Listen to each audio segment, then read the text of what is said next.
वहां से गए हैं। गरुड़ में और सर्प में बड़ी दुश्मनी हो गई। जैसे ही सर्प गरुड़ को देखें तो गरुड़ को देख करके सर्प वहां से सब भाग जाते हैं। सर्प धीरे धीरे करके सब भाग गए, प्रहलाद वहां से भी बच गए। पिता की सभा में पहुंचे, जवाब दो पिताजी राम राम।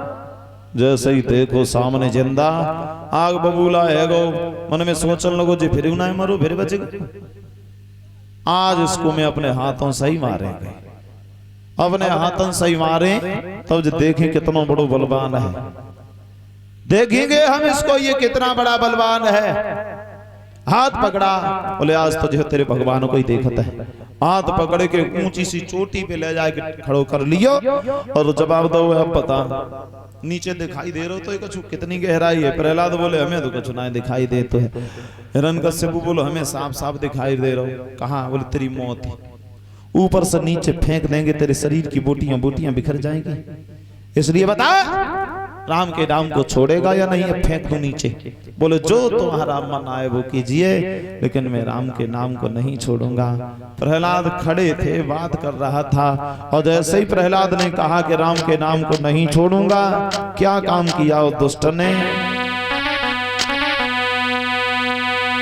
अरे तबला तक उमर पे भैया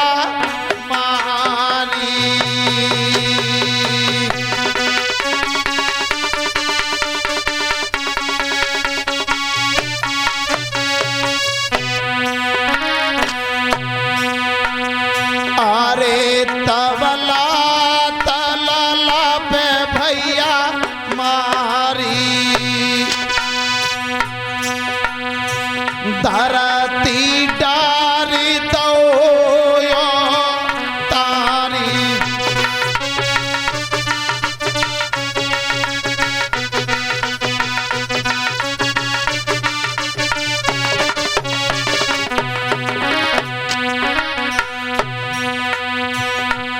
अरे तब बेटा को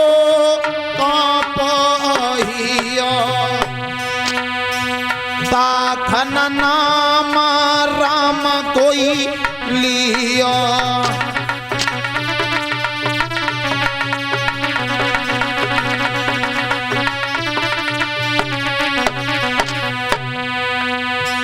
भगवान का ध्यान फिर कर गए प्रहलाद और कह रहे तीन बंधु के आज नहीं आओगे। खड़ा था बेटा, जैसे ही मना किया प्रहलाद ने राम के नाम को नहीं छोड़ेंगे, पीछे से लात मारी, जवाब दी अब जपते रहना राम का नाम। भगवान ने क्या काम किया देखा तो सोचा कब गरुड़ बुलाएं तब तक तो बहुत देर हो जाएगी। अरे नाही पैर गरुड़ पे दियो,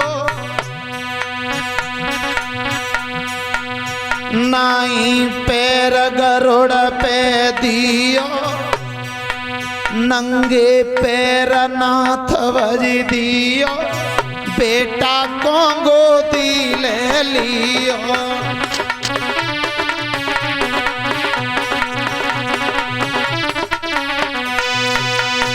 भगवान ने देखा तो गरुड़ को भी बिसार दिया और नंगे ही पैर वहां खड़े हुए, ऊपर से धक्का दे के नीचे गिराया। भगवान ने बीच में ही अपनी गोद में लेकर के आराम से नीचे जाके जमीन पर लिटा दिया, वहां से भी बचा लिया। प्रहलाद को ऐसे ही नींद में सुला दिया। भगवान तो चले गए, प्रहलाद की नींद टूटी। जौरी बौरी देखो, बोले हम तो जिंदा है। वहां से फिर खड़े भय घूमते हुए फिरते हुए फिर पहुंच गए पिता की सभा में। सब लोग बैठे सामने ही खड़े हुए कि हाथ जोड़े के बोले पिताजी राम राम। सामने जैसे ही देखो अपने बेटा को जिंदा खड़ा होगा, फटी फटी आंखों से देखता ही रह गया। विचार कर रहा है फिर भी बच गया। जाको राखे साइया मार सके नहीं कोई, बालन बाको कर सके चाहे जग बेरी हो। जिसका परमेश्वर रक्षक है, संसार के लोग दुनिया के लोग उसका कोई कुछ भी नहीं बिगाड़ पाता, कोई नहीं बिगाड़ पाएगा। और जो संसार के लोग दुनिया संसार की चाहे कितनी बनाते रहे, कितनी बनाते रहे, अगर जिसकी परमात्मा बिगाड़ता है उसकी दुनिया का कोई भी सदस्य, कोई भी इंसान बना नहीं पाएगा, कोई नहीं बना पाएगा।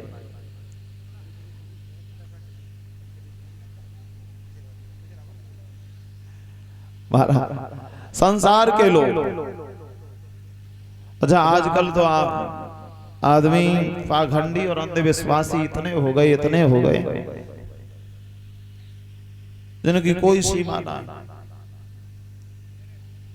हमने तो यहां तक देखा है दादा, इतना पाखंडी आज का आदमी, इतना अंधविश्वासी हो गया है, तो जरा सी कोई बात हो नहीं सब पे विश्वास करके बैठ जात, बोले हाँ जय सही है।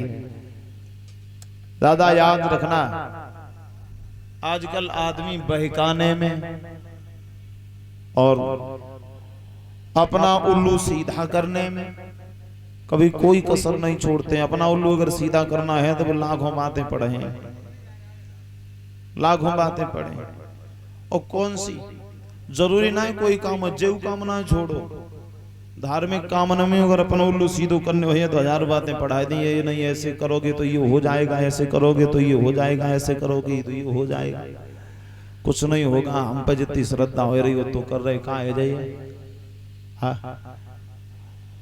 महाराज। लेकिन आदमी इतना अंधविश्वास पाखंड फैला। आजकल हमने देखो घर में चाहे देवी देवतन की पूजा हो चाहे न हो, हर घर में एक कोन भूतन की स्थापना जरूर होवे। देवी देवतन की पूजा होवे चाहे ना होवे, लेकिन भूत जरूर पूजे, जरूर। और ये याद रखना सज्जनों, प्रेत जो होते, प्रेत प्रेत कबों का आदमी को मारना है पाता, लेकिन अब काऊ से जाके पूछो भगत ने यहाँ पहुंच जाओ तो 1000 बातें बना दी, तुम्हारे घर में जबला है, तुम्हारे घर में जबला है तो। और कबों को अच्छा हमने एक बात और सोची, कुछ लोग जाए भगतन के पास हम सोई खेल वो शुरू हो जाए, और कुछ लोग तो जगह बाबा है, बाबा बाबा है, तो सब लोग जाइए भाग भाग के 5 छुए जाए। अपन से भले कोई छोटो खेल तो हो। मैंने देखा है परिचय महाराज जी, जैसे कोई छोटो कोई आदमी खेल लो 25-30 सालों को मान ले, कोई जवान है खेल लो, तो लोग जो पूर्वज हैं बाबा भाई भाई आए गए, तो सब जाए बड़े बूढ़े सब पानी तक गिरे जाए। एक बात बताओ दादा, बड़े बूढ़े अगर अच्छे कर्म करते तो उद्धार न हो जाते तो भटकता ही है। अगर उन्हीं के अच्छे कर्म होते तो वे काय के लिए भूत बने के भटकते।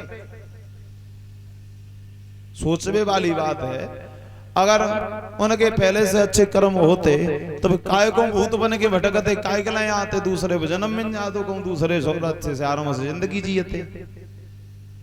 फिर कहते बाबा बाबा आए गए, बाबा खुद भटकते फिर तो जौहरी बौरी बाबा आए ना तो कहां जाए। और एक बात तो हमने देखी दादा, प्रेत प्रेतों के शरीर में 3 तत्व होते हैं और आदमी के शरीर में 5 तत्व होता है। तो जब बताओ जाके संग 3 आदमी है वो ज्यादा बलशाली है कि जाके संग 5 आदमी है वो ज्यादा बलशाली है?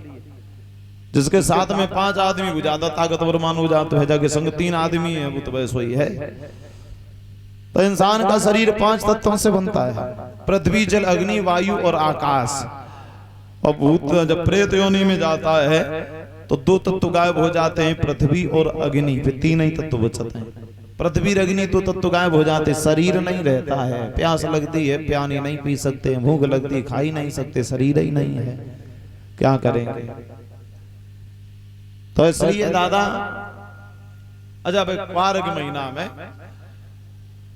क्वार के महीना में जब श्राद्ध पक्ष लगे तो क्वार में ही लगो तो श्राद्ध पक्ष में सब जाइए अपने अपने छत पे कावर डाले जाए, सब बड़े बूढ़े बुजुर्गों को बुलाए, आओ फिर कौआ ने होता आता है, कौआ आए खाए के चले जाए।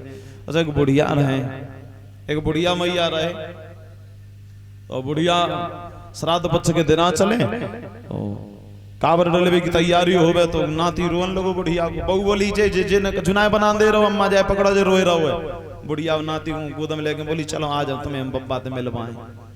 नाती बोलो बाबा तो हमें बहुत पहले ही चले गए, अब कहाँ, बोले ना चले गए लेकिन आज आए आज मिलवे। नाती बड़ो खुश बहु, बोले आज मेरे बाबा मिले हमसे। और बुढ़िया ने सब पकवान थाली में लगाए, और सब पकवान थाली में लगाए के बाद में और लेके छत पे पहुंची नाती को लेके, सब छत पे परोस दे। अब नाती बोलो अम्मा बाबा तो क्यों दिखाई ना दे रहे। बुढ़िया बोली सामने तब तक के कौआ बैठो छत पे। बुढ़िया बोली भाई देख सामने तेरे बाबा बैठे। बोली जे बाबा हैं? बोले हाँ बाबा तो बड़े अच्छे हैं।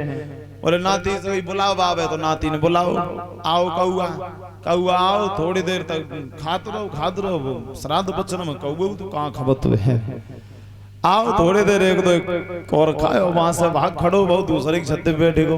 नाती रोन लगो, बोले अम्मा बाबा तो चले गए। नाती बोली जी है ही छेटा का वारो है सोई, चलो जिंदा रहो तो जने दूसरे के घर की रोटी टोरी, और मरे गो तो दूसरे की छत पे बैठे तो कहीं कहीं कत्तो है। अब नहीं छत पे जाए अच्छो ही नहीं लगत। बस एक बात समझ में ना आई परिषद महाराज जी के बड़े बूढ़े इतने निकम्मे हो सब मरे के बाद सब कौआ ही बन जाता।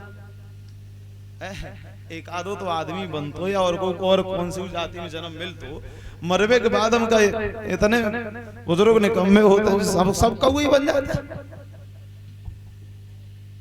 भैया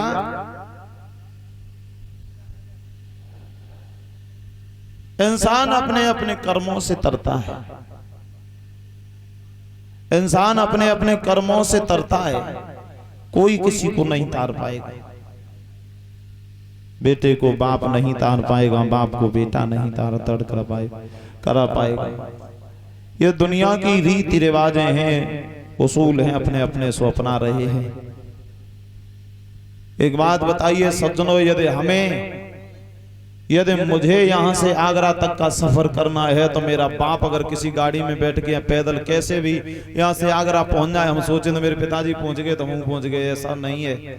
क्यों? क्योंकि अगर पिताजी यहाँ से जाएंगे तो पिताजी आगरा पहुंचे, हम ना पहुंचे, हम तो यहीं बैठे रहे। अगर हम जाएंगे तो मैं पहुंच जाएंगे, पिताजी नहीं जाएंगे। यानी जो सफर जो रास्ते पर चल के जाएगा मंजिल तो उसी को मिलेगी, चाहे बाप हो, चाहे बेटा हो, चाहे भैया हो, चाहे भौजी हो, कोई हो। जो अपने रास्ते पर चल के जाता है मंजिल उसी को मिलती है, जो रास्ते पर चल के जाता ही नहीं है तो उसको मंजिल हासिल हो नहीं पाती है। इसलिए कोई किसी को नहीं तारता है, जो अच्छे रास्ते पर चल के जाता है उसी का कल्याण हो जाता है। महाराज याद रखना सज्जनों, निवेदन कर रहे थे,